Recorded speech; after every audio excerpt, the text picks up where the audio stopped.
Sun tan മാറാൻ വേണ്ടിയിട്ട് നമ്മളെ വളരെയധികം ഹെൽപ്പ് ചെയ്യുന്ന ഒരു സോപ്പാണ് കേട്ടോ നമ്മളിന്ന് ഉണ്ടാക്കാൻ പോകുന്നത്. അപ്പോൾ അതിന് വേണ്ടിയിട്ട് ഞാനിവിടെ സോപ്പ് ബേസ് എടുത്തിട്ടുണ്ട്. ഇത് ഓർഡർ ചെയ്തത് മീഷോയിൽ നിന്നാണ് കേട്ടോ. പിന്നെ നമുക്ക് വേണ്ടത് കുറച്ച് ബീട്രൂട്ടാണ്. അതിൻ്റെ ജ്യൂസ് നമ്മൾ എടുത്തിട്ടുണ്ട്. മിക്സിയിലിട്ട് നന്നായിട്ട് അടിച്ചാണ് കേട്ടോ നമ്മൾ ജ്യൂസ് എടുത്തിരിക്കുന്നത്. ശകലം പോലും വെള്ളം നമ്മൾ അതിനകത്ത് ആഡ് ചെയ്തിട്ടില്ല.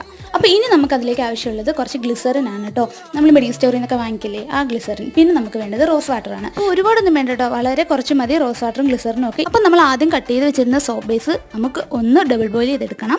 അതൊന്ന് മെൽറ്റായി വരുമ്പോഴത്തേക്ക് നമ്മൾ 1 സ്പൂൺ കസ്തൂരി മഞ്ഞൾ, പിന്നെ 1 spoon glycerin, 3 spoon rose water കൂടി നമ്മൾ ആഡ് ചെയ്ത് കൊടുക്കുന്നുണ്ട് കേട്ടോ. ഇതിന് നന്നായിട്ടൊന്ന് ഇളക്കി മിക്സ് ചെയ്ത് കൊടുക്കുക. അപ്പോൾ അതവിടെ ഇരിക്കട്ടെ. ഇനി നമുക്ക് നമ്മുടെ മോൾഡിലേക്ക് കുറച്ച് എണ്ണ ഒഴിച്ച് കൊടുത്തു വെക്കാം. എൻ്റെ കയ്യിൽ വേറെ മോൾഡൊന്നും ഇല്ലാഞ്ഞുകൊണ്ടാണ് കേട്ടോ ഞാൻ ഈ പാത്രം യൂസ് ചെയ്തത്. അപ്പോൾ നിങ്ങളുടെ കയ്യിൽ മോൾഡ് ഉണ്ടെങ്കിൽ നിങ്ങൾ യൂസ് ചെയ്യുക. അപ്പോൾ ഇതിനകത്ത് ഒഴിച്ച് കട്ടിയാവാൻ വേണ്ടി വെക്കുന്നുണ്ട്. ഞാൻ പിറ്റേന്നാണ് കേട്ടോ ഇത് എടുത്തത്. അപ്പോൾ ഇത് നന്നായിട്ട് ഇളകി വരുന്നുണ്ട്, നന്നായിട്ട് പതയുന്നുമുണ്ട്. അപ്പം ഇതിൻ്റെ ഫുൾ വീഡിയോ ഞാൻ ചാനലിൽ അപ്ലോഡ് ചെയ്തിട്ടുണ്ട്. ലിങ്ക് ഞാൻ ടാഗ് ചെയ്തേക്കാം. വീഡിയോ കണ്ട് ഇഷ്ടമാണെങ്കിൽ ചാനൽ സബ്സ്ക്രൈബ് സപ്പോർട്ട് ചെയ്യാൻ മറക്കല്ല.